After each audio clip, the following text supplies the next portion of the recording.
Bien, hola, buen día a todas y todos.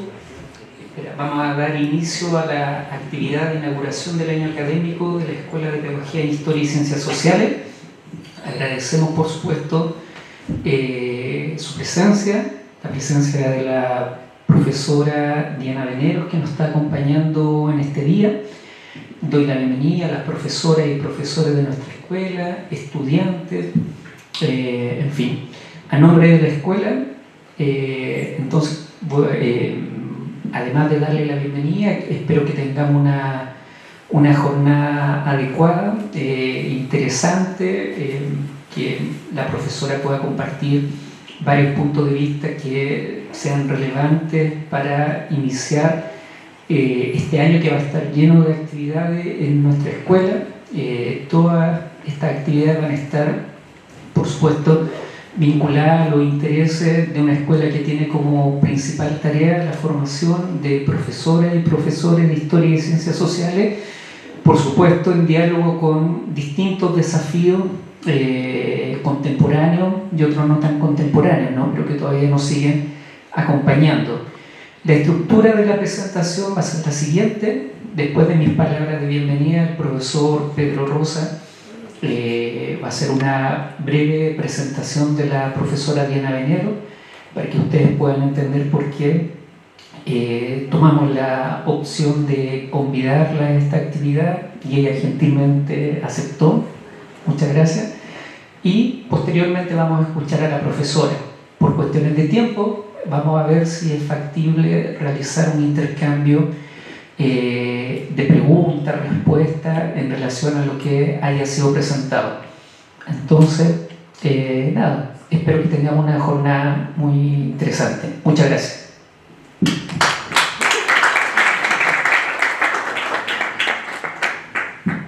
Bueno, me corresponde presentar a Diana Veneros Cortagle, una vez más, porque la verdad es que nuestra historia común me ha correspondido presentarla en algunas oportunidades, y yo diría que cada vez que la hemos invitado, y en esta ocasión también, nos parece por un lado una invitación justa y necesaria, desafiante, pero también nos da un poco de pudor, porque invitamos a Diana y le pedimos por qué no nos hablas de esto, digamos, y insistimos siempre en un tema que uno podría decir, bueno, la relación entre la producción historiográfica, la reflexión historiográfica en contextos sociohistóricos determinados y la formación de profesores y profesoras en esos mismos contextos, ¿no es cierto?, es siempre cambiante, siempre se va transformando esa dinámica, los contextos cambian, las generaciones son distintas, las formaciones económico-culturales, socioculturales se van transformando, y por lo tanto eso ejerce una doble presión. Una presión sobre el ámbito de la producción historiográfica, los temas, las nuevas generaciones de historiadores, cómo se relacionan las distintas generaciones de historiadores, su lenguaje, sus categorías, y por otro lado, cómo se relaciona eso con la formación de los profesores y las profesoras en un escenario que es extraordinariamente demandante, pero también crítico respecto de la función del profesorado.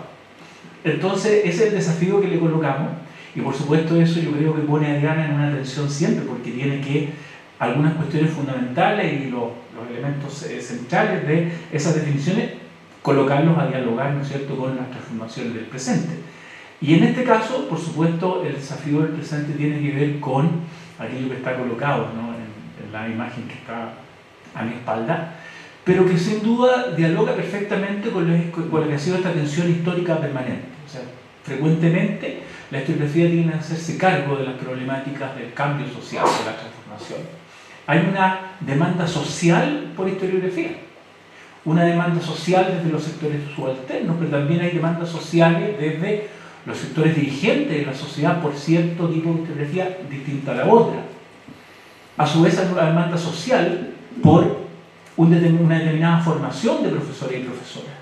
Y por lo tanto no es solo una cuestión que tensione un solo campo, no se tensiona solamente el campo intelectual de la historiografía, no se tensiona solamente el campo intelectual de la reflexión pedagógica, sino que son dos campos que están tensionados, cada cual por su lado, ¿no es cierto?, en términos sociales, pero que a su vez se tensionan entre sí.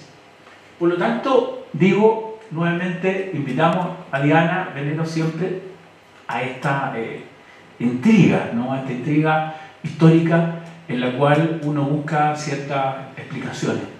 Diana es una historiadora, es una mujer que interroga el pasado a través de múltiples fuentes, ¿no? Pero no solamente interroga el pasado respecto de las fuentes explícitas y la evidencia más clara, interroga también el pasado respecto de sus significados. ¿Qué hay, cierto, en la cultura de un momento? ¿Qué hay en la mentalidad de un momento? ¿Qué hay, ¿no?, en la estructura intrapsíquica de los actores, digamos? Es precisamente el desafío más alto que uno pudiera plantearse como historiador. Pero eso es una parte. Lo otro tiene que ver con cómo se transpone esa producción, ese quehacer, esa vocación, ¿no es cierto?, ese oficio, diría Manglov, cómo se transpone a la esencia de la formación del profesorado, particularmente en Chile. Formar profesores sin duda tiene algunas alusiones universales y generales, pero formamos profesores en Chile, con generaciones que han debatido y se han debatido respecto a cuestiones no resueltas en la historia reciente de Chile. Las problemáticas de la memoria, las problemáticas de la ciudadanía, las problemáticas de los derechos de distintos grupos sociales y hoy, por supuesto, las problemáticas del género y particularmente las problemáticas asociadas a la vida de las mujeres en este país. Cuestión que historiográficamente no es nueva, que también ha sido trabajada y abordada por Diana, pero que desde el ámbito de la reflexión y sobre todo de la vida al interior de las universidades sí parece una cuestión nueva. Porque la voz de las mujeres en los claustros universitarios, en los espacios, en los patios, en las salas, en las oficinas de los profesores en las universidades, es una voz que no ha estado presente. Y por lo tanto allí hay una cuestión que estamos en un momento de visibilidad, de justa visibilidad. Y por lo tanto a los hombres nos cabrá el momento de asumir, ¿no es cierto?, con fuerza ese desafío y sacar de nosotros, de todos nosotros, ¿no es cierto?, aquello que ha sido una larga carga, un pesado lastre a través de la historia que hemos hecho juntos y en las cuales, por cierto, nosotros y no nosotras, digamos, hemos tenido un mayor reconocimiento. Por lo tanto, doy con estas palabras la bienvenida a Diana Venero a nuestra casa, a nuestra escuela. Ella ha colaborado con nosotros, por supuesto, en otras universidades, así que nos conoce. Esperamos que se sienta bien con nosotros y que tengamos el tiempo para que todas ustedes puedan hacerle las preguntas de rigor al final de su presentación. Bienvenida, Diana, entonces a la Escuela de Historia, de Pedagogía, Historia y Ciencias Sociales de la Universidad Academia de Humanismo Cristiano, una vez más.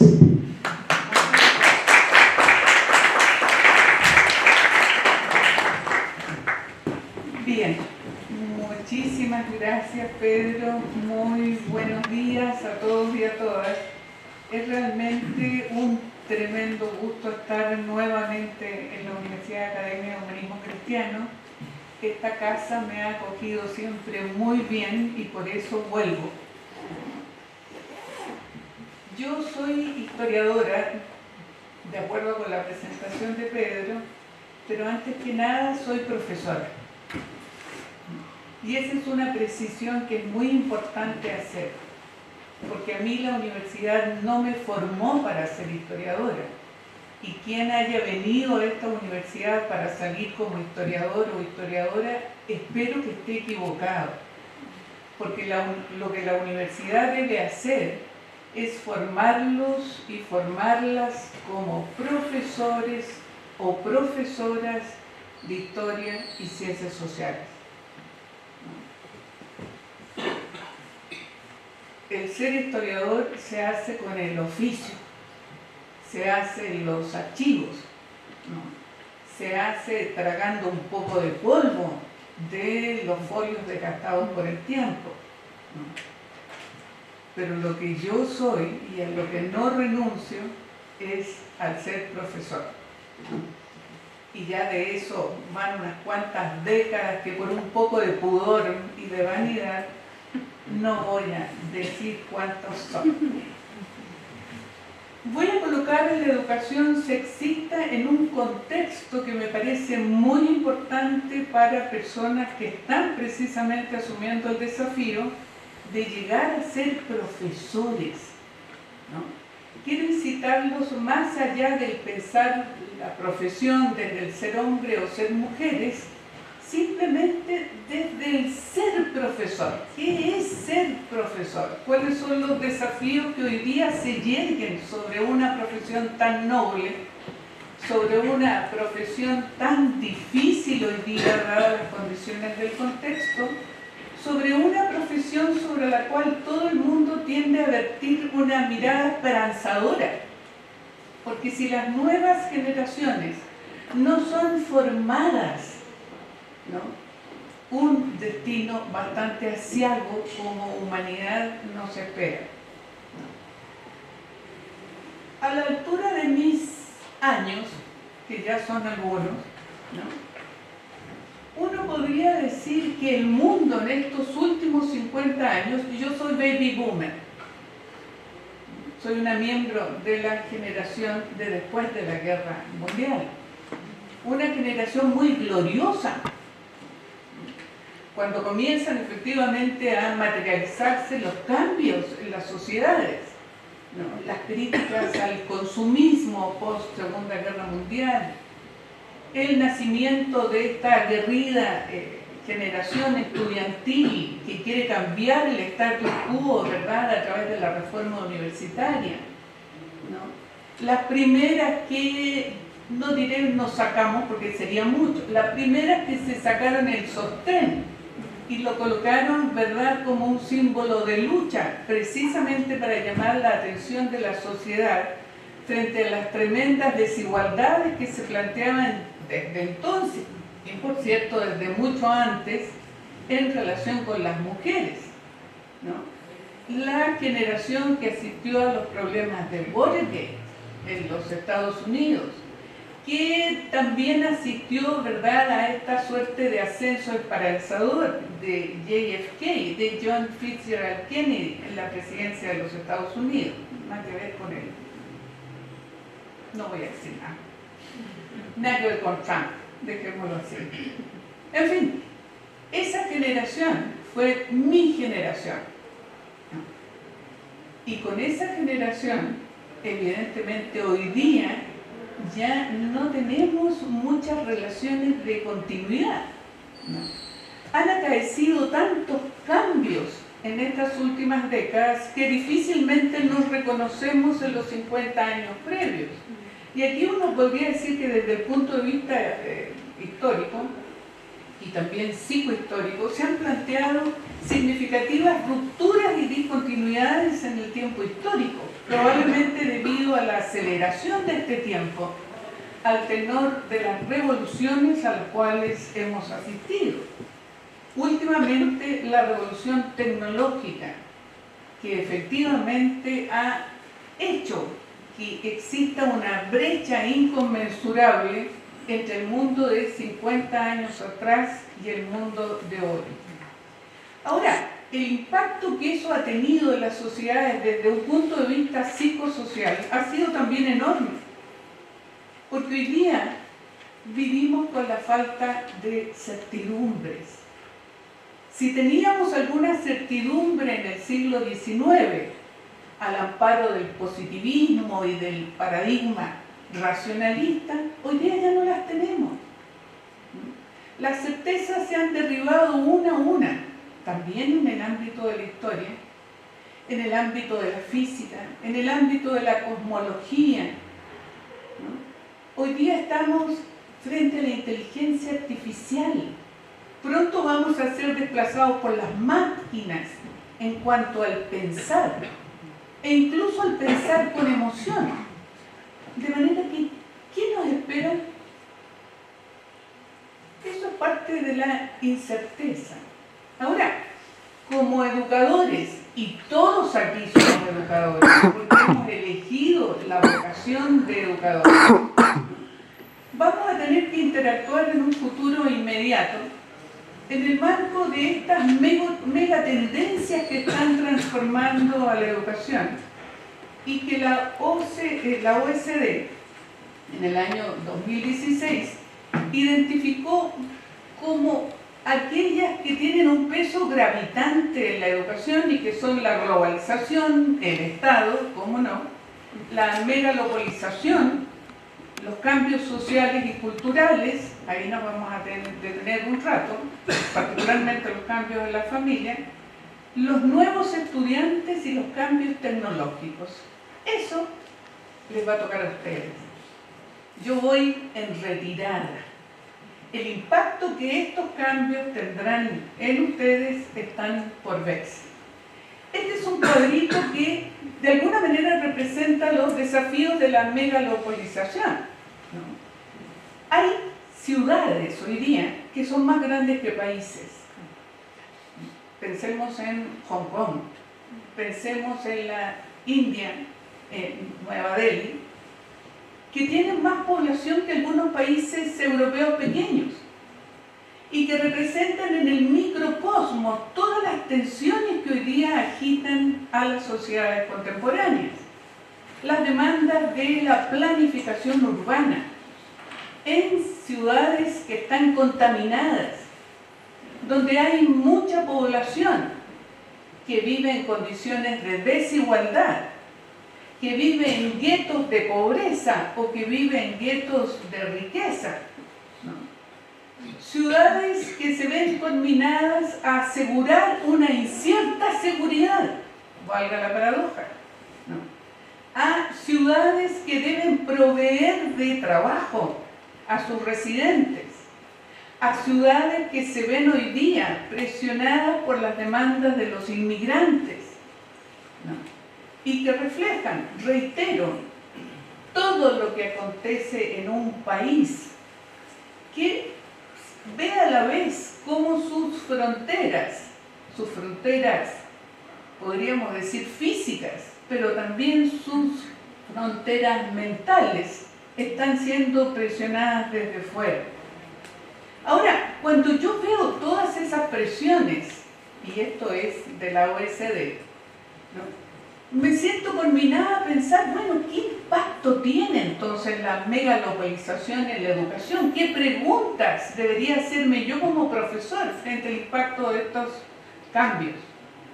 Por ejemplo, pregunta clave, ¿cómo podrían muchas de las escuelas que están hoy día en estas megalópolis y que son escuelas vulnerables atraer buenos profesores para impartir clases a chicos vulnerables? ¿Tienen algunas posibilidades estas escuelas de competir con las escuelas donde asisten ABC1? Están los sistemas escolares en otro orden de cosas, y dado que la ciudad, ¿verdad?, es una fuente oferente de empleos, ¿están efectivamente las ciudades y las escuelas de esas ciudades ofreciendo a sus estudiantes capacidades que les permitan insertarse bien en el mercado de trabajo? ¿Estamos haciendo bien la pega como profesores? ¿Estamos entregando contenido o estamos entregando competencias? ¿Les sirve para algo la educación que dejaron atrás? Una gran pregunta. Problemas de gobernanza. En las ciudades se representan los ciudadanos, aquellos que no solo obedecen a la acepción de quienes residen en las ciudades, sino también obedecen a la acepción del empoderamiento y la participación en esas ciudades. Si esto es así, las escuelas debieran propiciar una gobernanza democrática en la cual tengan participación los estudiantes, los padres de los estudiantes. Idealmente sí. En la realidad esto no siempre se concreta. ¿Cuál es el rol de la educación frente al crimen? ¿Qué labor de salvataje deben o no deben hacer las escuelas para recuperar a chicos en riesgo? Estas son preguntas que, vistas desde fuera, parecieran no tener nada que ver con la escuela, y sin embargo hoy día tienen que ver todo con las escuelas, porque las escuelas no son entes aislados, son partes de una sociedad que evidentemente tiene lacras pasadas, a las cuales, por cierto, va a agregar algunas cuantas futuras. De manera que, de nuevo, los vínculos entre educación, ¿no?, y megalocalización, o entre educación y Estado, entre educación e inmigración, están allí. Ahora, también la OECD reconoce que han habido cambios sociales, que hoy día son críticos, porque a la vez nos meten en el ámbito valórico, y que tienen que ver con aquellos que, entre otras cosas, ha experimentado la célula básica que es de la sociedad, que es la familia. Han habido cambios significativos en la familia tradicional, y estos cambios podríamos mirarlos a la luz de los cambios que ha experimentado el matrimonio, a la luz de los cambios que ha experimentado el rol de la mujer en estos últimos tiempos, a la luz de los cambios que consecuentemente han sido experimentados en la estructura familiar. ¿Qué pasa hoy día con el matrimonio? No solamente acá en Chile, sino dentro de este estudio de la OECD, en todos los países que pertenecen a ese conglomerado. El matrimonio hoy día puede ser o no ser. Si uno mira el matrimonio tradicional, este era definido, ¿verdad?, como la unión normada, la unión reglada y consagrada por la Iglesia Católica, de la unión entre un hombre y una mujer, que convenía en tener hijos, al grado que si una mujer no tenía hijos, era considerada como yerma y como tal denostada por la sociedad. Un matrimonio sin hijos era una garantía para infelicidad.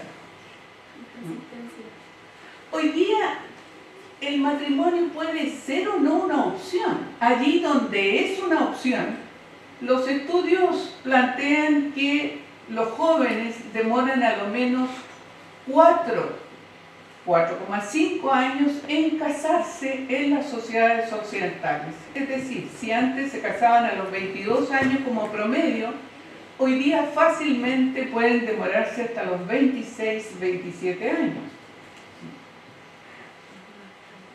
Lo mismo para las jóvenes, para las mujeres. Hombres y mujeres se casan, donde se casan más tarde.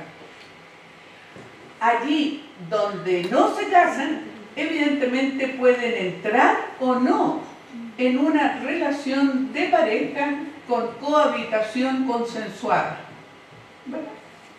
Y todo el mundo feliz. Mi hija es feliz. Yo debía haber seguido hace mucho tiempo su misma práctica, pero ya pasó la vida. O pueden existir también acuerdos de vida en pareja, que ya aparecen más normados, o pueden aparecer también matrimonios de personas de un mismo sexo. De manera que ha cambiado radicalmente el horizonte matrimonial, allí donde el matrimonio era precisamente el mecanismo fundamental para la constitución de la familia. Y si el matrimonio ha cambiado, también ha cambiado la estructura familiar. Hoy día padre y madre pueden ser personas del mismo sexo y pueden tener hijos también. De manera que en ese contexto la familia también ha evolucionado de manera consecuente. Hay familias monoparentales, donde hay un solo papá, o donde la mamá es mamá y papá, o el papá es mamá. Hoy día también se está intentando legislar respecto de la corresponsabilidad parental. Y este es un cambio drástico, porque allí donde la mujer otrora era la responsable fundamental de los hijos y el padre era el proveedor, ¿no?, hoy día las demandas de la evolución social hacen necesario que ambos sean corresponsables de los hijos. de manera que padre y madre asistan al desarrollo de sus hijos con igualdad de deberes. Y eso es muy importante. Y vayámonos a los cambios en la relación, en el rol de la mujer. Pero antes de pasar ahí, que este es un tema, es una pieza de resistencia, como diría Pedro, ¿no?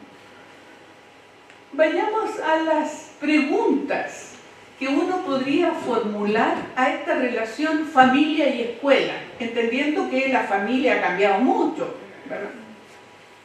Uno podría decir, la relación entre la familia y la escuela ha sido siempre una tremenda relación.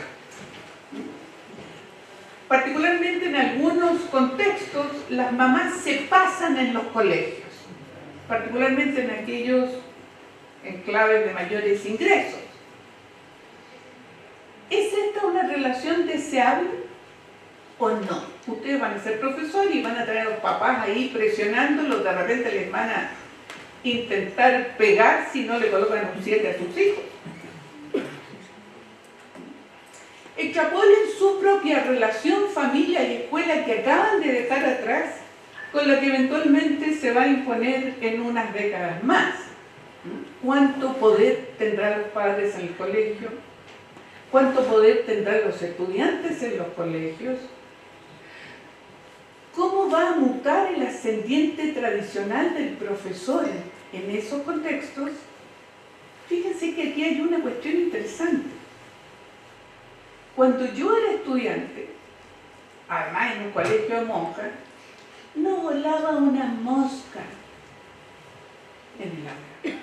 Estaba prohibido, evidentemente, conversar.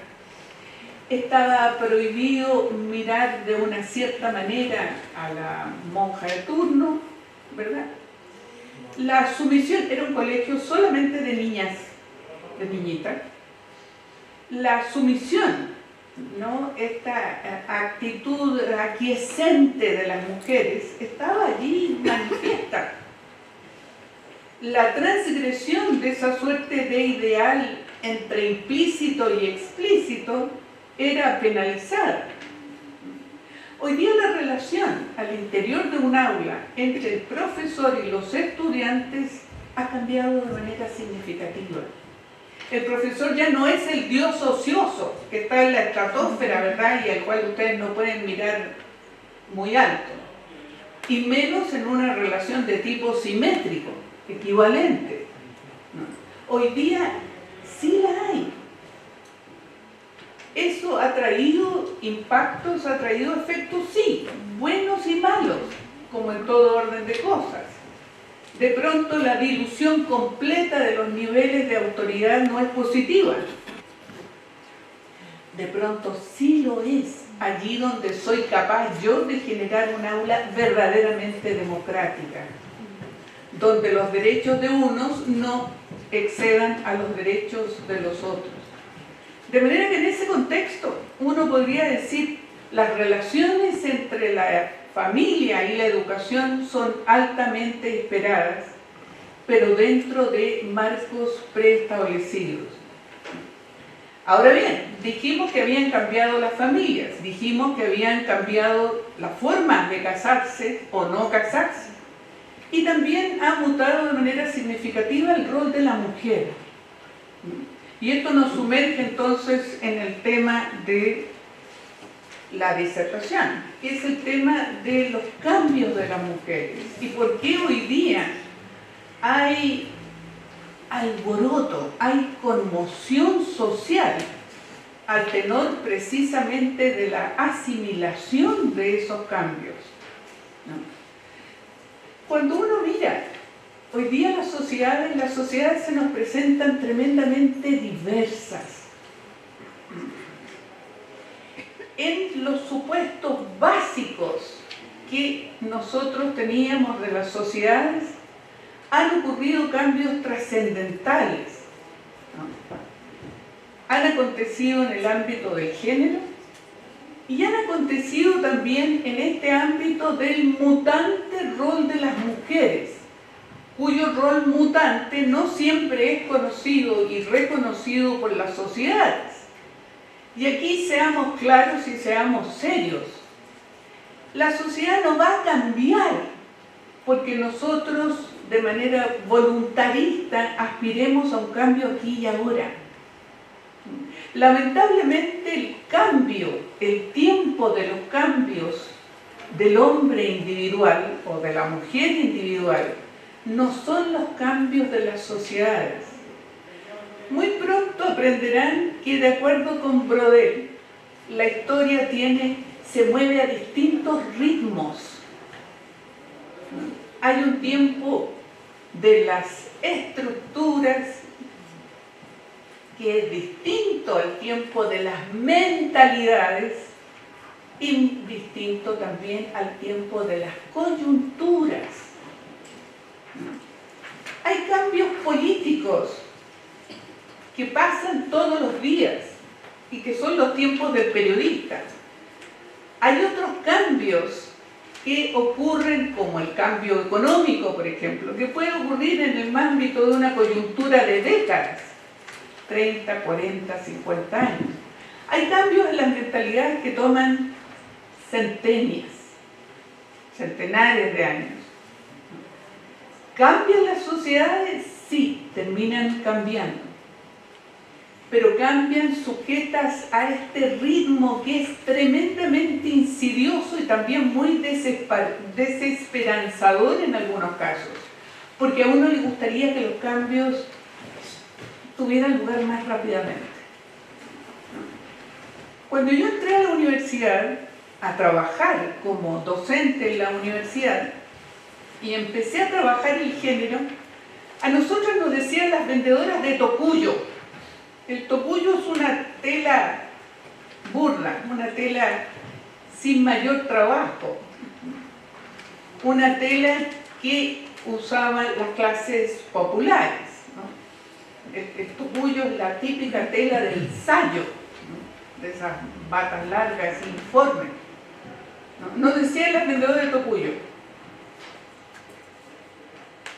Era una manera despectiva de nuestros colegas varones, ¿no es cierto?, de referirse a aquellas que estudiaban a las mujeres. Les estoy hablando de hace... No voy a empezar a reaccionar. Les estoy hablando de la década de los 70. Cuando empezamos a estudiar entonces cómo eran las representadas las mujeres en la historia. Y cuando tomábamos noción de que las mujeres eran las grandes olvidadas de la historia y que allí donde aparecían las mujeres era porque estaban en asociación con algún gran hombre, ¿no? El típico adagio que detrás de un gran hombre se esconde una gran mujer, ¿no? Tipifica, representa lo que les estoy planteando, ¿no? De manera que habida cuenta de esas cosas, uno podría decir, el tema de las mujeres en historia era un no tema. Hoy día, afortunadamente, es un tema. Y ustedes me podrían preguntar, ¿y por qué en este país es un tema? Y es un tema bastante, hoy día, socorrido. Es decir, todo el mundo hace sus tesis, ¿verdad?, sobre mujeres o sobre el género, por extensión. Bueno, porque hay también tendencias que en el mundo mayor nos obligan a eso, ¿no? Nos conminan como país a asumir determinados compromisos, entre otros frente a la propia OECD, ¿no?, intentando movilizar la causa de las mujeres, de manera que las mujeres, además de haber transitado desde la invisibilidad hacia la mayor visibilidad, comencemos a ejercer una mayor dosis de poder social. Y aquí entramos de lleno en otro elemento que tiene que ver con cómo están repartidos los poderes en las sociedades contemporáneas. ¿Todos tenemos el mismo poder? ¿Alguien ha leído La granja de los animales de Orwell? Sí. Interesante. No tenemos el mismo poder. ¿No es cierto? El poder está mediado o partamos de poderes que son interesantes de considerar, sobre todo en relación con las mujeres. El poder sexual. ¿Tiene el mismo poder una mujer hermosa que una mujer no tan hermosa? ¿Tiene el mismo poder un rico que un pobre? No. ¿Tiene el mismo poder el hombre y la mujer? No. Y cuando nosotros hablamos, ¿no es cierto?, de una educación no sexista, lo que estamos haciendo es poner atención sobre una educación que tiene que hacerse cargo de derribar esas barreras de inequidad que existen entre los géneros. Y digo entre los géneros porque efectivamente otros, como aquellos consignados como minorías sexuales y sociales a la vez, aparecen todavía en un estrato inferior al de las propias mujeres. ¿O no? La pregunta es cómo desde la escuela nosotros derribamos esos constructos como profesores y sobre todo como profesores de historia, porque nosotros llevamos el pandero en esto de encauzar el cambio social.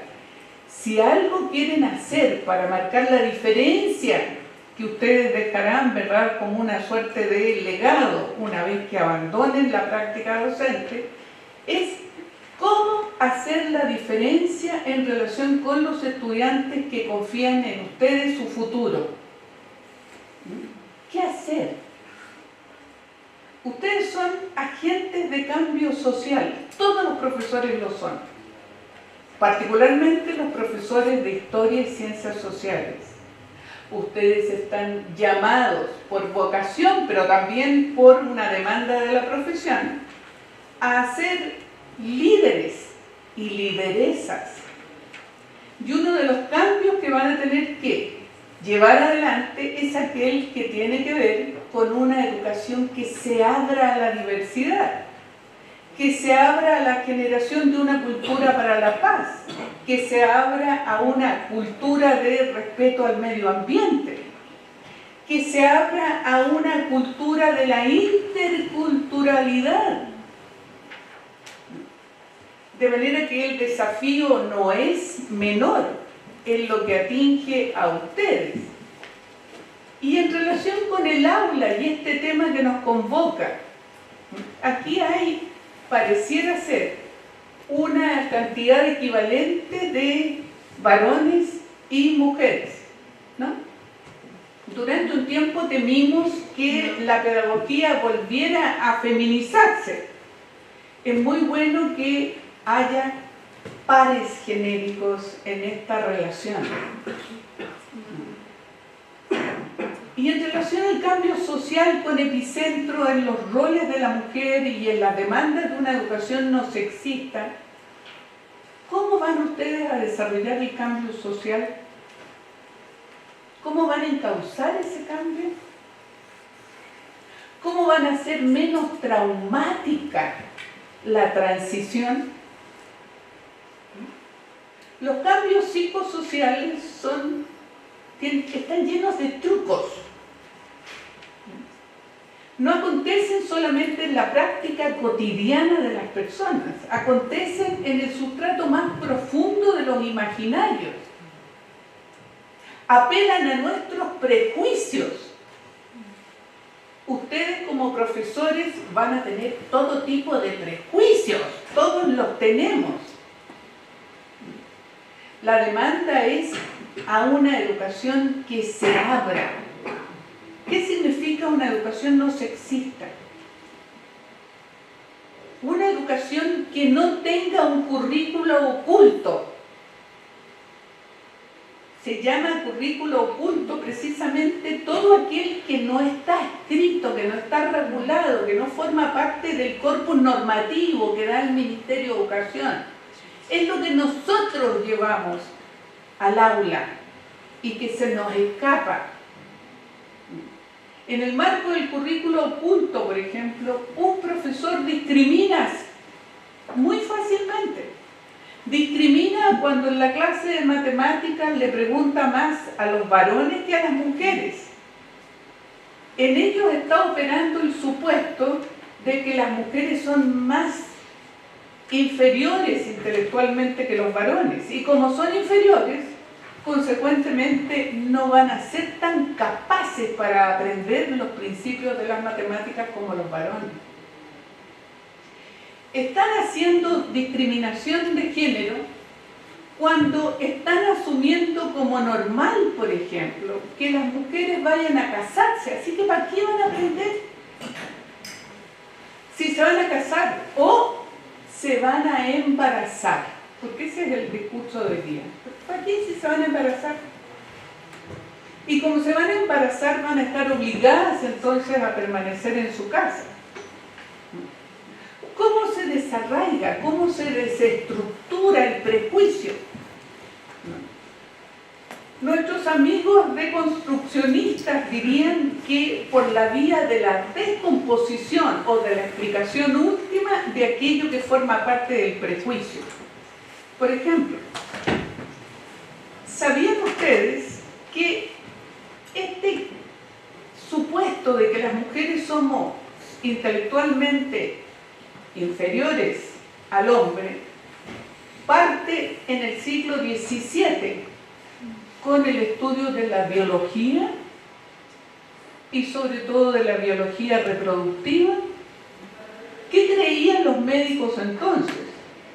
Creían que efectivamente al ser la mujer la reproductora, al ser la gran genetrix, al generar hijos y al ser la menstruación la representación de esta disponibilidad del útero materno para procrear, ¿no? Ello significaba que existiendo en el cuerpo una energía, una cantidad de energía finita, aquello que en el caso de las mujeres se iba predominantemente a los órganos reproductores, impedía que la energía representada naturalmente en la sangre llegara con la suficiente capacidad al cerebro. Con lo cual entonces la mujer aparece en esas construcciones biológicas solamente como un gran útero alrededor del cual entonces aparecía la representación de la mujer. De allí la mujer exclusivamente como madre. ¿Entienden? Esto es bien interesante, porque uno podría decir, no es que la sociedad de pura mala onda haya querido hacer inferiores a la mujer en relación con los hombres. No hay como una suerte de designio social creado ex ante para producir esta desigualdad. La desigualdad y las lecturas de género se van produciendo a partir de la convergencia de muchos elementos en la sociedad que aportan a esa construcción diferencial y poco igualitaria. Si yo digo desde la biología que la mujer es puro útero y nada de cerebro, si yo digo desde la ley y desde la norma legal, fíjense en lo que decía antes el matrimonio, que la mujer estaba obligada a obedecer y a seguir al varón. Si yo digo desde la religión que el ideal femenino es el ideal mariano, el ideal de la Virgen María, y desde allí extrapolo la domesticidad y la obligación de tener hijos, lo que voy a hacer entonces es ir colocando piedra sobre piedra para llegar a esta suerte de constructo férreo en el marco del cual hombres y mujeres son distintos. O por ejemplo, el tema de la violencia y el maltrato hacia la mujer. Eso es porque los hombres son intrínsecamente malos y en virtud, ¿no es cierto?, de esa malignidad propia, les gusta golpear a las mujeres. ¿O hay otra cosa más construida socialmente que de alguna manera ampara, fundamenta ese trato poco equitativo hacia las mujeres? Sí lo hay. cuando mirábamos con otras investigadoras las causas de la violencia a la mujer, ¿cómo no encontrarnos, por ejemplo, con los juicios de divorcio que se incoaban ante el arzobispado? Fuimos a los archivos de la Iglesia Católica para mirar allí los juicios de divorcio. Y veíamos entonces en estas deposiciones que las mujeres, ¿no es cierto?, planteaban ante los curas cuáles eran las causas por las que eran golpeadas y cómo eran golpeadas. Y hay una cosa abrumadora: el discurso de la violencia del siglo XVIII y antes es el mismo discurso de la violencia de hoy. ¿No? Me tiró de los pelos, me golpeó en el vientre cuando estaba embarazada, me dijo que me cortara el pelo porque esa chasquilla era propia de las chuscas, ¿no? Me dijo que si yo me vestía de tal o cual manera iba a aparecer como una prostituta. El discurso es exactamente igual. Ahora bien, ¿por qué? Porque no hemos respondido a la pregunta, ¿por qué el trato desigual? Fíjense que para el derecho castellano y consecuentemente para la Iglesia Católica, que es el brazo armado del monarca, ¿verdad?, las mujeres eran consideradas menores de edad frente al derecho castellano, al igual que los niños. ¿Y cómo se corrige a los niños? Se corrige o se les corregía, hoy día de repente les hace harta falta, con castigo físico. Si a los niños se les castigaba de esa manera, por extensión las mujeres que eran menores de edad frente al derecho también podían ser corregidas a partir del castigo físico, ¿no? Esto que se decía antes, para que él o ella entren en vereda, es decir, se comporten como deben comportarse, ¿no?, era algo que las sociedades acostumbraban a obedecer sin cuestionar. Y acá viene otra cuestión de tipo antropológico y que tiene que ver con la cultura versus naturaleza, ¿no es cierto? Cuando ustedes habitualmente actúan, lo hacen como hijos de su cultura y consecuentemente no cuestionan en el minuto lo que están haciendo, ¿no? O es que en cada momento de nuestro accionar nosotros estamos de alguna manera ponderando el impacto o efecto de lo que hacemos. No. Desde un punto de vista psicosocial somos hijos de nuestra cultura y tendemos a actuar de manera inconsciente. ¿En qué porcentaje actuamos de manera inconsciente? En más del 90%, déjenme decir.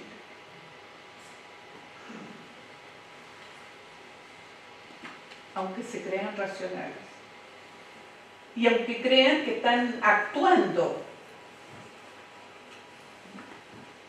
como ustedes efectivamente quieren actuar. No, la mayor parte del tiempo son hijos de su cultura. De manera que si la cultura entonces plantea estas diferencias, ustedes están llenos de prejuicios, todos estamos llenos de prejuicios. Estamos llenos de prejuicios en relación con las mujeres, pero también con los homosexuales, con las lesbianas, con los transgéneros, con los inmigrantes. La cultura tiene un componente defensivo muy fuerte. De manera que en el aula nosotros tenemos que intencionar una acción no sexista, no discriminadora. Tenemos que abrazar a través de la tolerancia y la empatía con el otro la diversidad. De eso tenemos que estar siempre conscientes, porque no es un trabajo fácil. El profesor tiene que intencionar su discurso. Me fui a un lado que no tenía contemplado de ninguna manera, pero tenía que ver con esto de la mujer, con esto de la visibilización y con esto de las deudas incompletas. He escrito mucho sobre la mujer. Soy capaz de reconocer, después de esta mini lucha, mi lucha personal, mi compromiso con el tema, que indudablemente desde el siglo XIX hasta ahora, solamente anidándonos en la República, las mujeres han experimentado cambios y cambios significativos, ¿no? Miren ustedes la fotografía del ropaje femenino del siglo XIX y miren hoy día a las chicas en el siglo XXI. Para beneplácito de los varones hay menos ropa. Y para beneplácito nuestro hay más libertad, hay más soltura de movimientos, hay más capacidad de autoexpresión femenina. Pero nos queda todavía como elemento residual, ¿no?, fuerte en las sociedades, el hecho de que esa autorrepresentación se vea inhibida o se vea transgredida por las manos largas, por los coqueteos, ¿verdad?, y los piropos de doble sentido. ¿Se fijan? Hay avances, pero también hay retrogresiones. La sociedad cambia, pero como el movimiento de una ola, el cambio también experimenta procesos de retrogresión. De eso también tienen que estar conscientes, porque un aula no sexista tiene que hacerse cargo de todo esto, desarraigando, reconstruyendo, reconfigurando las relaciones sociales de género de manera que éstas sean más equitativas. Hoy día estamos en todas partes, pero miren ustedes la composición de la gobernanza universitaria. Hay muy pocas rectoras en el sistema universitario. Hay muy pocas vicerrectoras académicas. A la medida que vamos bajando, vamos a ver mayor visibilización. Pero hay muy pocas decanas todavía. ¿No es cierto? ¿Dónde encontramos a más mujeres? En los mandos medios. Entonces las vamos a encontrar como directoras de departamento, como jefas de carrera, ¿no? Y las vamos a encontrar, yo diría, en un porcentaje relativamente igualitario en los docentes, existiendo en algunos casos una gran paridad, pero vamos a encontrar a pocas investigadoras respecto de los investigadores. Aquí opera el techo de cristal o el efecto tijeras. ¿Por qué efecto tijeras? Porque la biología se encarga de cortarle las alas a las investigadoras. ¿Cómo? Con el embarazo. Cualquier investigador que se precie tiene que estar permanentemente en la arena investigativa, ¿no es cierto? Tiene que estar permanentemente presentando propuestas de investigación. Si yo me embarazo, de un paraguaso voy a desaparecer un año y medio, lo que ha llevado precisamente a CONICYT a plantear políticas de género, entonces, que reparen esa contingencia de la biología. ¿Me siguen? De manera que, claro, estamos en todas partes, pero ¿cómo estamos? ¿Estamos bien? ¿Estamos mal? ¿Estamos más o menos? Miremos la composición de las rentas. A un mismo trabajo hay frecuentemente desigualdad de rentas. Y aquí la pregunta es ¿por qué? ¿Es porque, ¿no es cierto?, los empresarios sean crápulas y mala leche y quieran entonces perjudicar a las mujeres porque son mujeres? No, Esto viene desde Adam Smith y su teoría de los salarios complementarios. Y tiene que ver con los momentos en que las mujeres, si salían a trabajar, lo hacían por necesidad, y en ese contexto su salario era complementario del salario masculino. Fíjense que cuando uno revisa los salarios de la revolución industrial, urbi et orbi, acá, acullá, en Inglaterra, en los Estados Unidos, uno va a mirar que el salario del hombre sí es 100, inequívocamente el de la mujer es 50 y el de los niños es 30.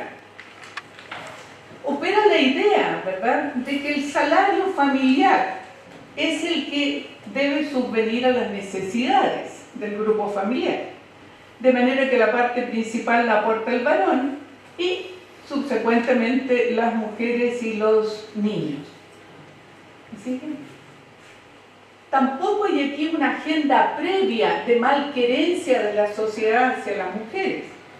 Lo que hay son ideas fuerzas que se van imponiendo, que se naturalizan y que terminan siendo parte de aquello que consumimos acríticamente y respecto del cual actuamos simplemente, sin cuestionamiento.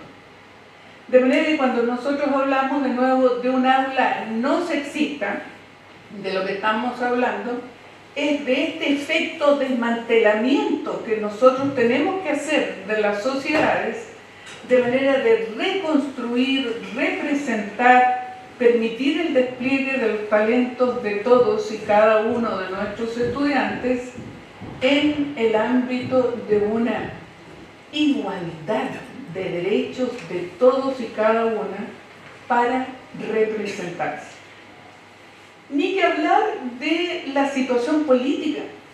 Miremos la composición del honorable cuerpo de senadores, donde hay muy pocas senadoras, y de la Cámara de Diputados.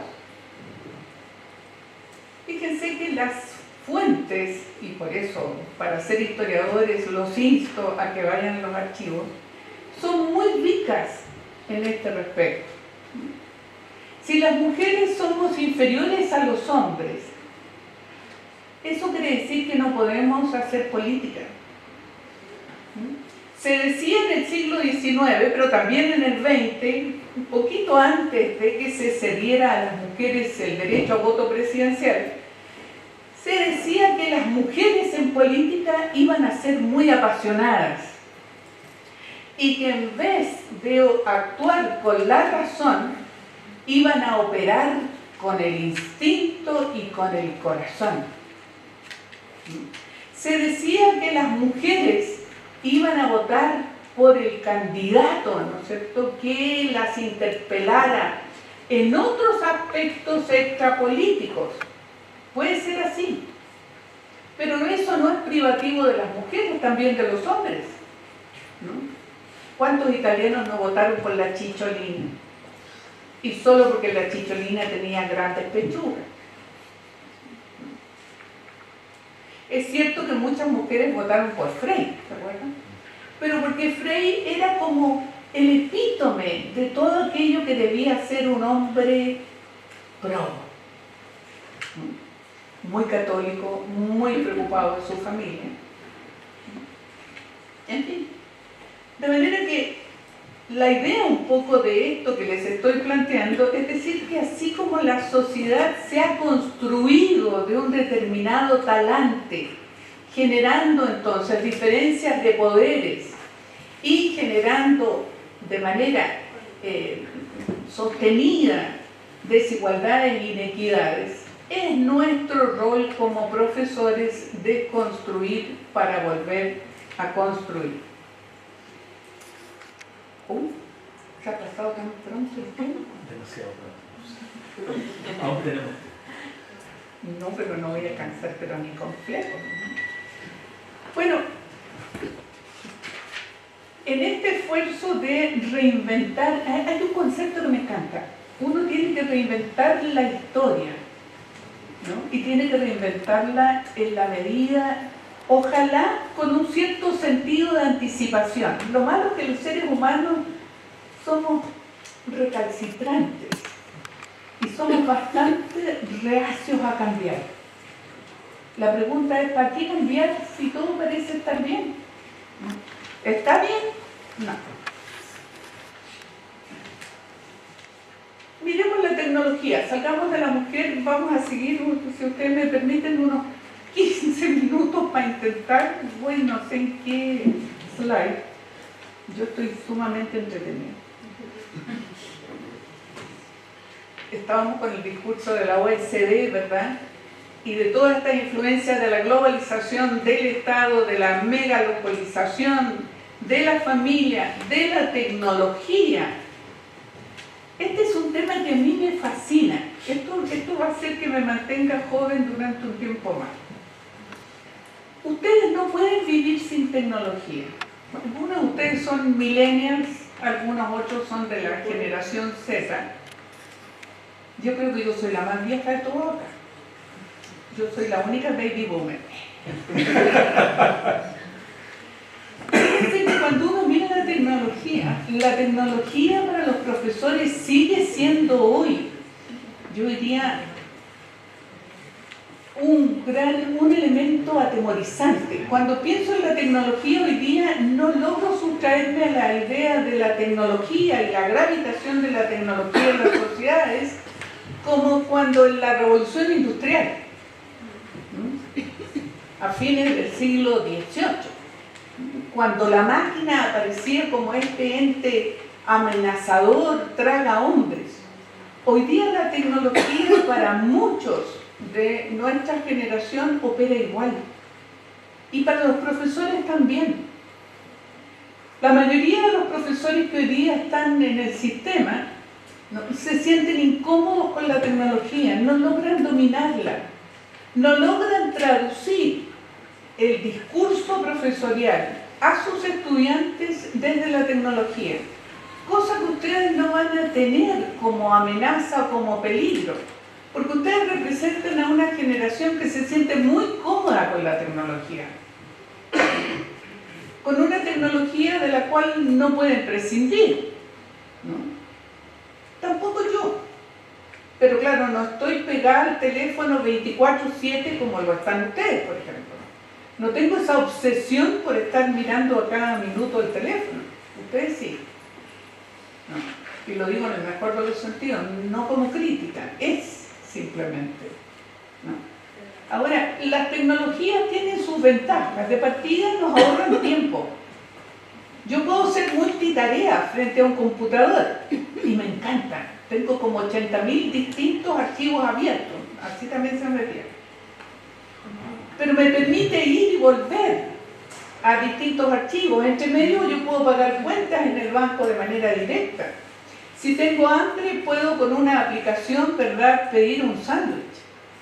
La tecnología ha trastocado significativamente nuestra vida cotidiana. Puedo no ir a un restaurante, pedir de un restaurante, ¿verdad?, con determinadas características, comida, y puedo tener entonces una velada en casa.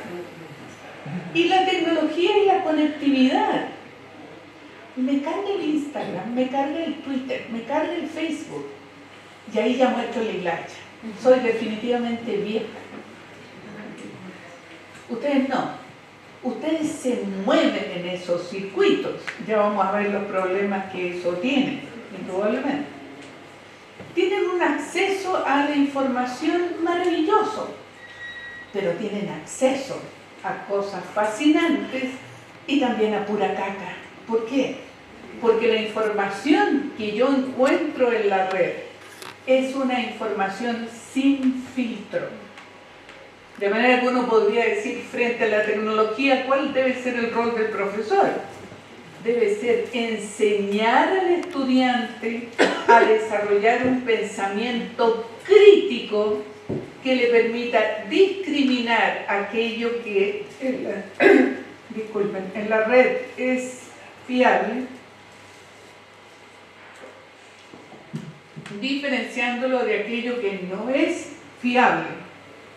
Ahora, ¿se han puesto a pensar que todas estas alegorías que uno ve en el cine o en la literatura respecto, por ejemplo, de Robocop, que es uno de los más viejos ya, ¿no es cierto?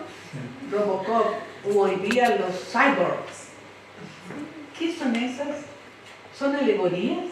¿O son cosas que hace 20 años atrás eran alegorías y que hoy forman parte del universo cotidiano? ¿Sabían ustedes que en algún momento nosotros vamos a poder acceder a una página web solamente pensando en eso? ¿Sabían que hay brazos biónicos, piernas biónicas, de manera que este hombre biónico que veíamos el año del cohete, hoy día es una realidad de la ciencia? Los avances en la biotecnología están ahí para quedarse. De manera que ese es un tema que uno como profe debiera pensar siempre y debiera adelantarse y debiera meterse en el mundo de la inteligencia artificial. Lo que nos espera de aquí a los 50 años nos hace pensar un poco en esto que Hamlet decía a Horacio, ¿no es cierto? Que hay más cosas maravillosas en el mundo que aquellas que siquiera sospechamos, ¿no?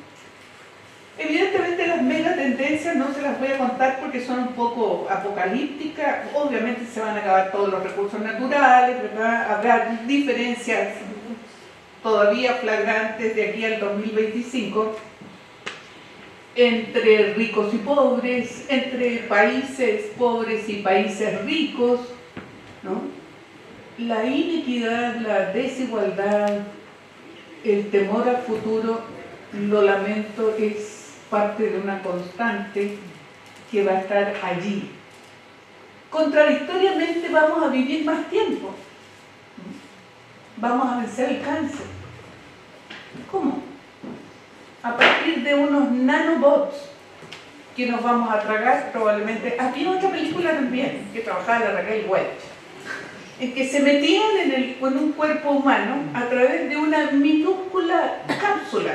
Por supuesto que todos experimentaban un proceso de empequeñecimiento ex ante y viajaban entonces por el sistema sanguíneo, ¿verdad? Mirando los órganos. Eso va a ser posible. Tragándonos una cápsula y evidentemente detectando allí donde hay malignidad ex ante la aparición de tumores.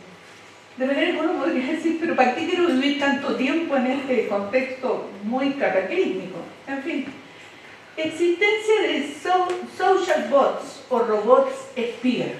Recuerden que hace muy poco efectivamente hubo un gran escándalo precisamente por estos robots espías en las redes sociales. Interesante para pensar también. ¿A dónde nos lleva esto? A que tenemos que repensar los fines de la educación. ¿Cuáles son los fines de la educación?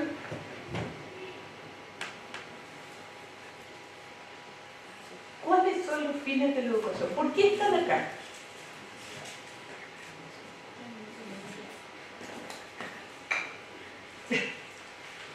Estamos muy mal.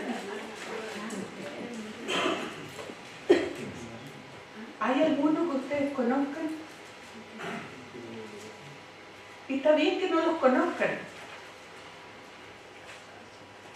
porque no han sido repensados enteramente. Fíjense que las sociedades, en esta suerte de devenir inconsciente, tienden a pensar poco en aquello que ha sido naturalizado por los siglos y por la propia experiencia. De manera que cuando nosotros pensamos en la educación, lo pensamos en los términos habituales. Decimos, sí, la educación para el futuro va a seguir siendo un factor de desarrollo y de creación de valor. Eso sin lugar a dudas.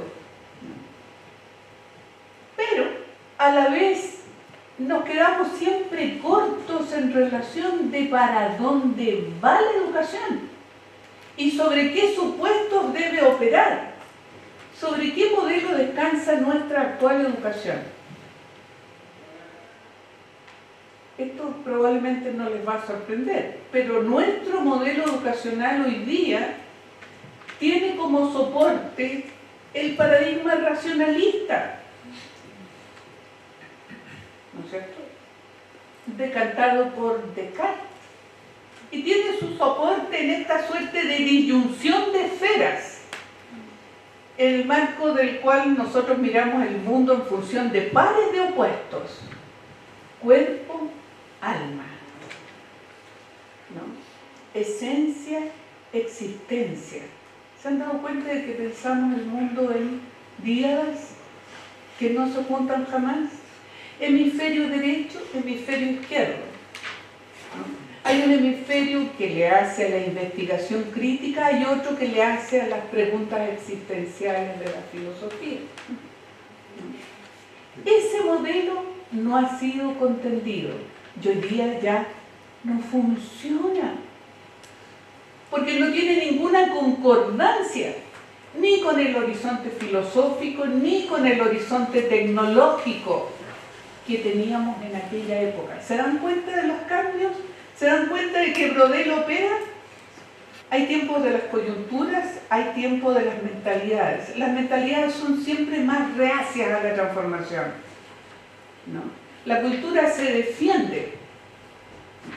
Y en ese marco, y aquí me voy a quedar con esta pura invitación a que lean a Edgar Morin, lo que tenemos que hacer precisamente es abrazar una educación que se comprometa con el desarrollo sostenible y que de alguna manera establezca una suerte de prohombre, una suerte de hombre prometeico para el nuevo milenio, que precisamente no solamente abogue por la sustentabilidad de las especies, sino también por la sostenibilidad de las sociedades humanas, ¿no? Edgar Morin abogó por 7 principios. De partida dijo: ¿saben qué? El conocimiento no es real, el conocimiento tiene un límite. El conocimiento a la vez está inhibido por el error y la ilusión. ¿Qué ven ustedes ahí? ¿Cuántos maderos hay? ¿Hay 4 o 3? 3. Me han dado la razón. Ese es el predicamento de Morin. Nuestros sentidos nos engañan. Nuestros dogmas, nuestros prejuicios también pueden llevarnos a apreciar mal la realidad. De manera que este conocimiento inamovible de la ciencia también muestra sus limitaciones. De manera que, ojo, esto no quiere decir que no haya conocimiento. Significa simplemente que todo conocimiento debe ser contendido, debe ser criticado. De allí que sea más importante que les enseñemos a los niños en el aula a ser críticos más que a tragar de manera obsecuente el conocimiento. Más que el contenido, la actitud crítica frente al contenido. Más que la verdad crítica que nosotros consumíamos, ¿no es cierto?, con este cuadro tan lindo de The Wall, en que parecíamos como gusanos normalizados después de pasar por la educación formal, plantearse frente al contenido con una cierta actitud de pesquisa, de cuestionamiento, ¿no? ¿Qué más dice Morin? Y acá viene una cuestión que a todo el mundo le pega en los tacos. ¿Cómo es nuestra educación universitaria? Es parcelada en disciplinas. ¿El mundo está así fragmentado, parcelado? ¿Acaso el mundo no es más rico, no es más complejo que el conocimiento fragmentado que pretende representarlo? Sí lo es. Esta es una crítica pesada, porque dice: toda nuestra educación descansa en una formación disciplinar. Pero las disciplinas fragmentan, dividen. ¿Por qué no enseñar el agua como fenómeno y mirar el agua desde la física, desde la química, desde la literatura, más que mirar el agua parceladamente desde la química, la física, la literatura, ¿me entienden? Estas mociones de un currículo integrado parecen no hacer mella en nadie.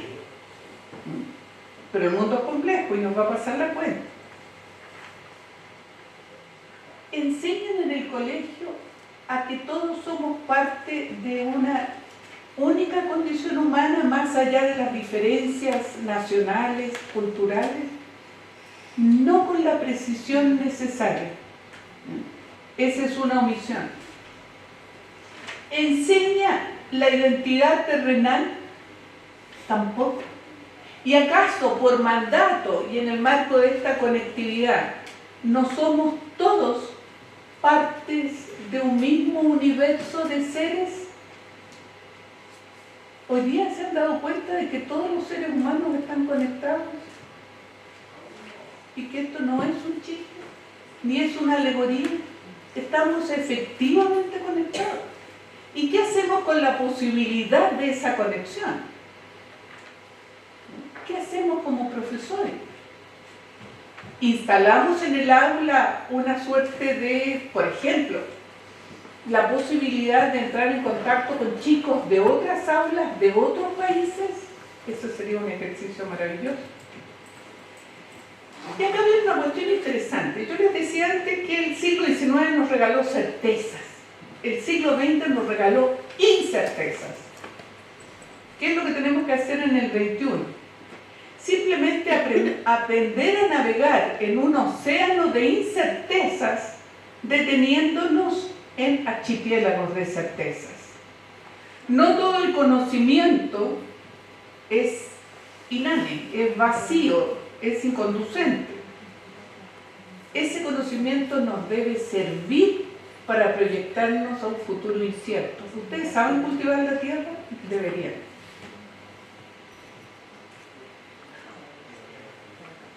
La comprensión.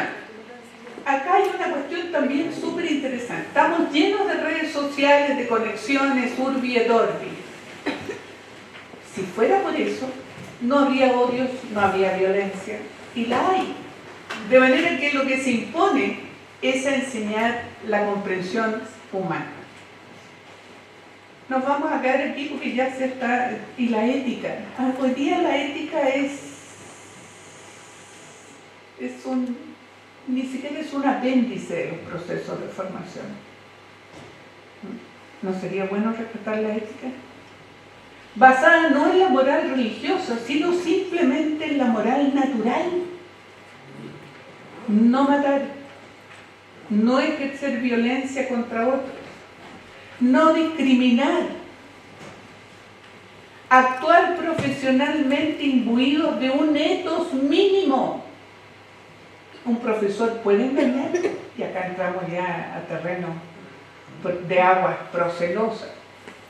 En el siglo XIX los profesores éramos buenos hombres y buenas mujeres. Hoy día esos conceptos no satisfacen a nadie. ¿Por qué es importante esto? Porque los estudiantes que ustedes van a tener son distintos a los estudiantes que yo tuve, que Pedro tuvo o que va a seguir teniendo. Ustedes todavía se instalan en un modo de aula, escuchan respetuosamente al profesor. En el día de mañana las aulas pueden tener una distinta configuración. Cada chico podrá estar estudiando en su propio computador. Cada chico podrá ser o no asistido por un profesor robot. Ustedes dicen, no, eso no. Sí, porque sí hay. En Corea del Sur, en Australia, los robots han resultado ser maravillosos. Particularmente, ¿con quiénes? Con los párvulos. Con los cuales hay que desplegar una enseñanza de tipo rutinario para que aprendan hábitos, para que aprendan formas de ser. De manera que en ese contexto uno podría decir, miren, la tecnología va a terminar, no sé si desplazándonos, pero realizando funciones de apoyo a la docencia que no están nada de mal y que le van a hacer muy bien a estas generaciones de millennials y de Z. Bueno, pero si se vienen todos estos cambios, ¿qué mandato les dejo a ustedes? Cuando uno mira la educación en un nivel global, se va a dar cuenta de que, exceptuando el mundo de mayor desarrollo, la formación profesional de todas las profesiones, no estoy solamente colocando en el banquillo de los acusados de la educación, que también aporta lo suyo en esto, es poco pertinente, poco relevante, poco contextualizada, poco receptora de los cambios, poco innovadora en el sentido de adelantarse a las demandas por venir, muy larga, con currículos pesados, ¿no? Y les reitero, no solamente los profesores, uno ve las escuelas de ingeniería, 7 años un ingeniero. En 7 años el tipo sale desactualizado. Hoy día lo que se impone son carreras más cortas, en que salgan premunidos de competencias que les permitan seguir construyendo el conocimiento más adelante. Olvídense, no solamente van a estar en la universidad, después de la universidad van a tener que volver a la universidad para, en el marco del lifelong learning, del aprendizaje para toda la vida, seguir desarrollando sus competencias. Para mí lo ideal de un profesor es que uno tenga que revalidar cada 5 años su permiso, su autorización para ejercer la docencia. Así va a ser el nivel de los cambios. ¿Están dispuestas las universidades a estos retos? No todavía. De manera que uno se encuentra con currículos de formación docente tremendamente desactualizados, y por eso les decía al comienzo, ustedes vinieron acá para ser historiadores. Olvídense eso. Vinieron para ser profesores. Y si van a ser profesores, entonces toda su formación profesional debe estar nucleada en torno a lo que hace el profesor, en torno a la práctica del profesor.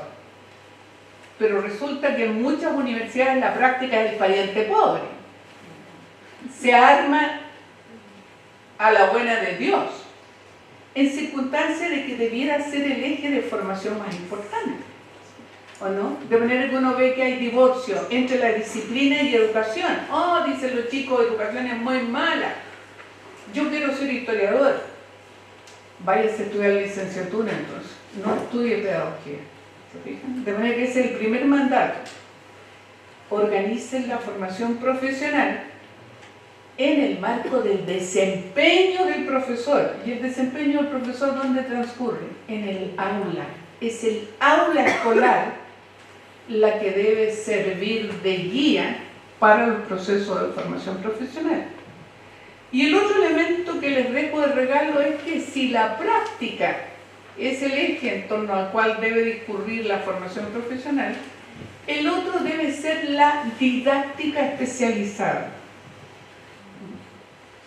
Yo enseño historia, pero la enseño distinto a cómo se enseña matemática.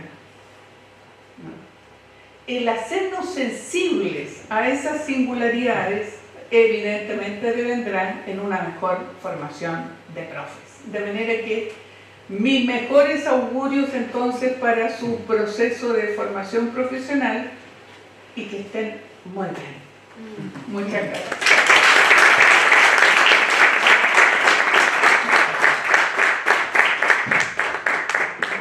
Bueno, agradecemos entonces a Diana por su presentación. Muchas gracias. Vamos a abrir un espacio para algunas preguntas breves, por favor, porque ya estamos en la hora en que inician las actividades del bloque siguiente. Y además tenemos otro compromiso con Diana después de acá. Así que, si hay alguna pregunta, por favor, estamos disponibles. Si no, yo tengo una mientras tanto. ¿A ti? No, si mientras los compañeros y compañeras piensan. A propósito de me voy a ir un poco al momento de la configuración de primero esta identidad pública que se va fortaleciendo, ¿no? en las mujeres en los distintos momentos de la sociedad. Y quisiera preguntar algo, ¿no? Que tiene que ver con las formas que va adquiriendo la resistencia de las mujeres, la lucha y su visibilización. A propósito de una cita que tú hacías de Merichel. En distintos momentos se ha visto, ¿no? En la literatura particularmente cómo la resistencia de la mujer siempre tiene como una especie de componente un poco, si tuviera, de bajo perfil.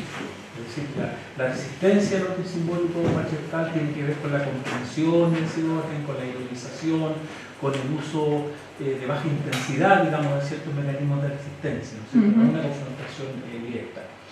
Y me da la impresión de que las formas de la resistencia mutan en términos de un poco hacer desaparecer la diversidad en función de la igualdad.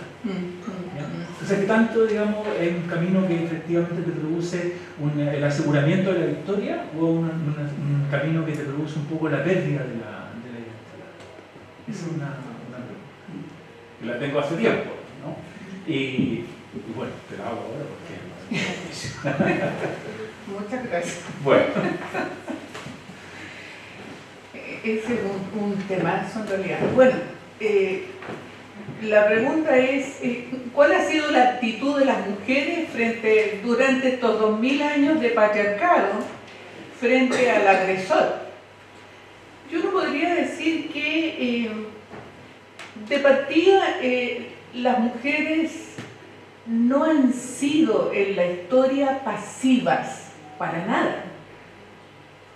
Lo que pasa es que no hay fuentes que corroboren de manera fehaciente y a veces evidente, ¿no?, las resistencias femeninas, que van desde las micro resistencias hasta evidentemente las movilizaciones femeninas de mayor visibilidad.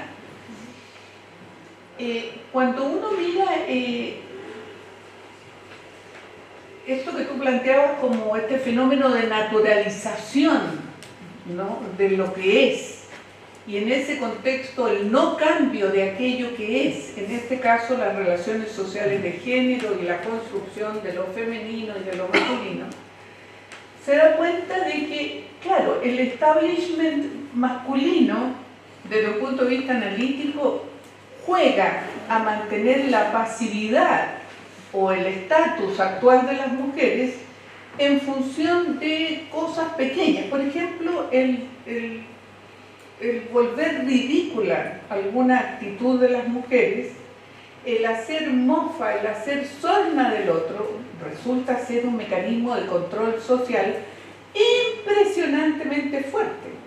Más podían las viejas mirando, ¿no es cierto?, por los visillos cuando salían o entraban las niñas de la casa de al lado, en términos de control social, que efectivamente el discurso mejor dado en la iglesia, ¿me entienden? Es a partir de estos pequeños mecanismos de la cotidianidad que se mantiene en este caso la sujeción del otro o de la otra, ¿no? Micro resistencia de las mujeres. Cuando uno va a los archivos, se da cuenta que las mujeres históricamente han utilizado la construcción que el otro le ha impuesto como un mecanismo de defensa y de resistencia. Por ejemplo, si yo soy una mujer transgresora, una ladrona en la sociedad tradicional, yo puedo torcer el discurso frente al juez, autoasumiendo la debilidad y la necesidad que la sociedad mayor dice que es privativa de mi sexo. ¿No es cierto? Si la sociedad dice que somos iletradas y tontas, entonces yo puedo arguir el ser tonta en mi propia defensa. Esas son las micro resistencias de las cuales el discurso y las fuentes están llenas, ¿no? Las relaciones sociales de género se van construyendo y reconstruyendo de maneras bastante singulares. Esto no quiere decir que la relación sea siempre conflictiva con el otro, ¿no? Hay negociaciones también, ¿no? Y esas negociaciones uno puede verlas, por ejemplo, al interior del matrimonio, de cómo se configuran las relaciones al interior del matrimonio o cómo se configuran las relaciones entre padres e hijas en las sociedades tradicionales. Es decir, pese a que el discurso pueda ser muy tajante y muy poco permisivo frente a las mujeres, nosotros sabemos que hubo mujeres bastante liberales y que van a permitir precisamente que los cambios se impongan. Por ejemplo, no fue fácil que la Ernestina Pérez y la Eloísa Díaz accedieran a estudiar medicina. Hasta una de ellas, ¿no es cierto?, tenía que parapetarse detrás de un biombo para poder escuchar las clases. Esas son micro resistencias miradas desde la perspectiva de la propia agencia o autoagencia de un determinado individuo y la capacidad de resiliencia que tenga frente a los dictámenes de la sociedad mayor, ¿no? Los cambios se van produciendo entonces al tenor de las micro resistencias, de la autoagencia individual de algunos pro mujeres, en este caso de la historia, pero también de la mano de las movilizaciones. Uno vio y asistió desde las fuentes a las movilizaciones, por ejemplo, desde la Revolución Francesa en adelante, ¿no? O a la movilización de las mujeres inglesas en el último tercio del siglo XIX para acceder al trabajo, pero también a la representación política vía ejercicio de la ciudadanía, ¿no?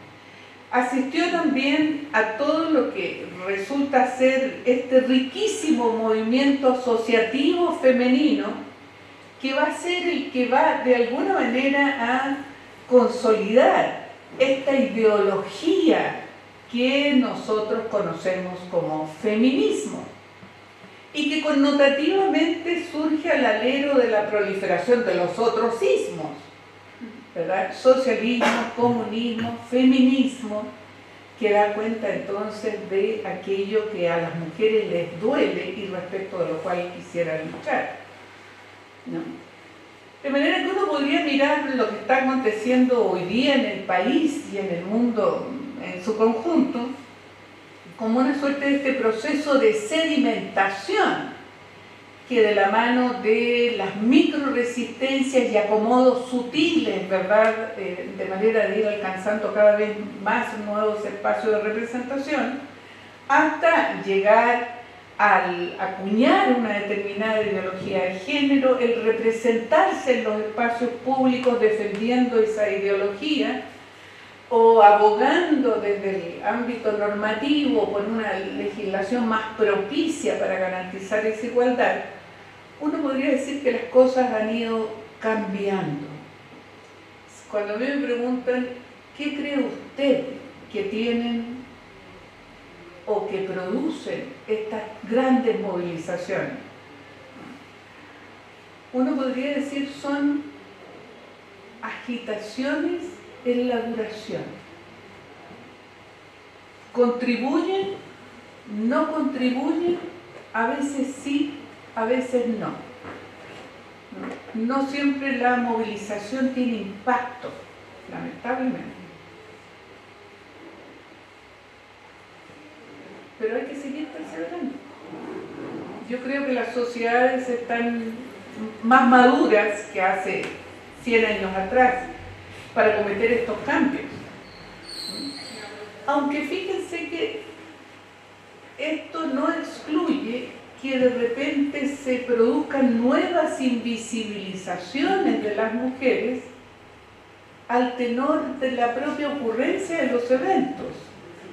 Me explico. Uno mira a las mujeres y el movimiento de las minorías sexuales, LGTB,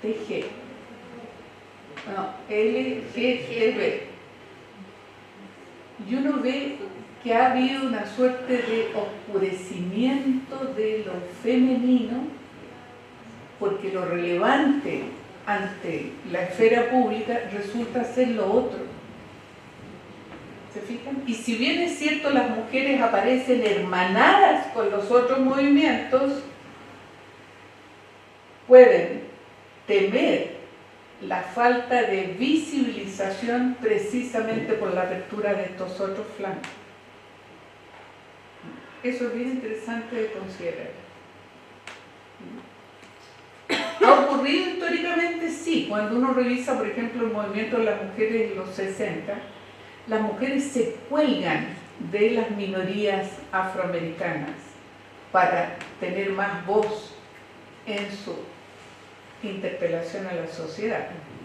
Lo mismo ha pasado ahora, efectivamente, con estos otros conglomerados que se han subido a lomos de la causa del feminismo para alcanzar también la satisfacción de sus propias reivindicaciones. ¿No? Es parte del fenómeno social. Ahora, y ahí está la responsabilidad, creo, de nosotros como profesores.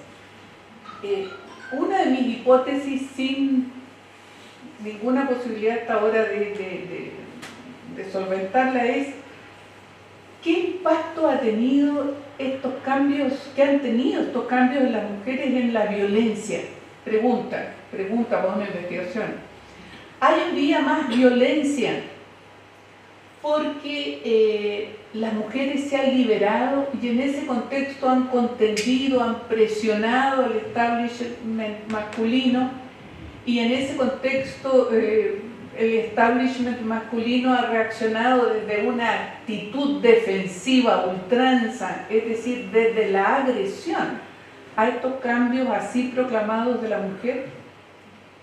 Uno tiene atisbos de eso, de repente en las cartas del periódico hay una misoginia, pero escandalosa, ¿no? En que hay realmente lo que se destila ahí es pura agresión, es pura violencia. Pero claro, la violencia es un fenómeno multiinformado, multivariable, de manera que achacar la mayor o menor violencia a la mayor o menor visibilización de la mujer es un supuesto que probablemente requiere de mucha más investigación. Pero es una pregunta legítima, me parece, en cualquier caso. Bueno, yo tengo una pregunta. Esta clase hermosa que estamos recibiendo también está siendo proyectada en este momento por streaming, ¿sí? A personas que físicamente no están acá, pero sí están estableciendo tal vez alguna proyección junto con la visualización de esta clase. ¿Hay algo que usted pudiese proyectar así ya también a estas personas que están fuera de esta aula pero están siendo presentes también?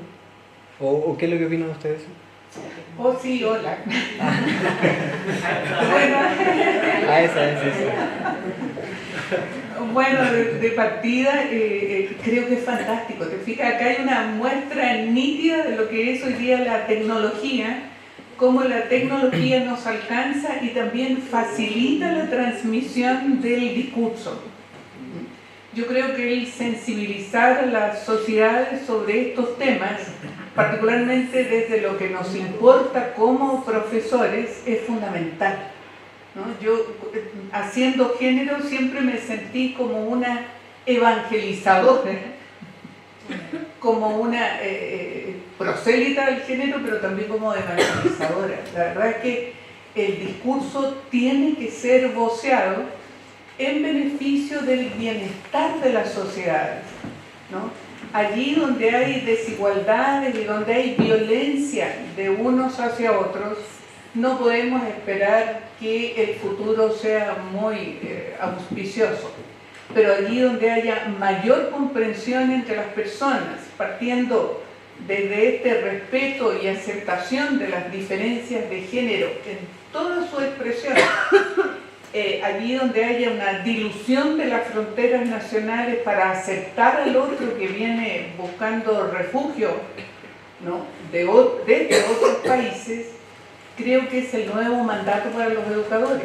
Yo creo que el ser insensibles a esta suerte de comunidad terrenal y toto, y frente a las comunidades que desde la tierra claman su permanencia, como son los animales, qué sé yo, que están en peligro de extinción, hoy día no nos deben estar sin conmover, De manera que para todos los profesores, para todas las profesoras, para todos los hombres y mujeres de buena voluntad, ¿no? Que vaya un poco este discurso.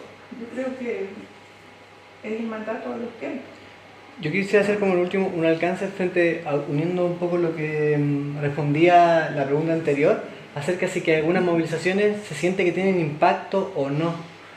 Me explico, a veces el impacto que vemos en una movilización que no nos corresponde a nosotros, sino que nos corresponde tal vez en otro lado, sí tiene repercusiones tal vez en otro lado hasta del mundo.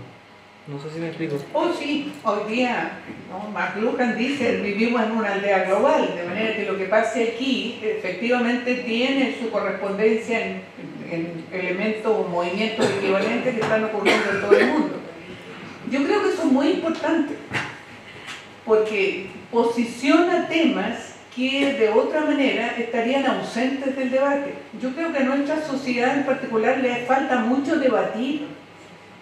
Nosotros tendemos a oscurecer los problemas o tendemos a mirar los problemas con nuestro clásico cinismo chilensis, ¿no? Diciendo lo que es políticamente correcto acá y actuando de una manera totalmente opuesta en otro lugar. De manera que nos hace falta carrete en el debate. Nos hace falta colocar el debate en las aulas con nuestros estudiantes, discutiendo estos temas, ¿no? De manera que el bullying, que efectivamente el acoso desaparezcan de nuestro imaginario y desaparezcan también de nuestra acción cotidiana. Eso. Bueno, ahora sí vamos a dar un gran aplauso a Diana.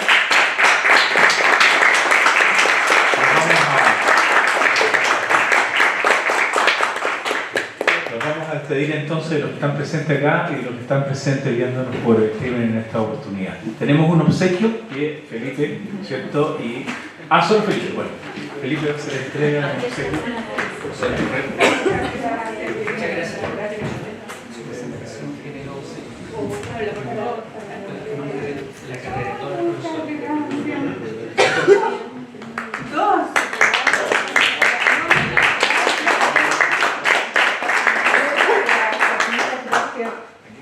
Realmente se pasaron. Muchas gracias.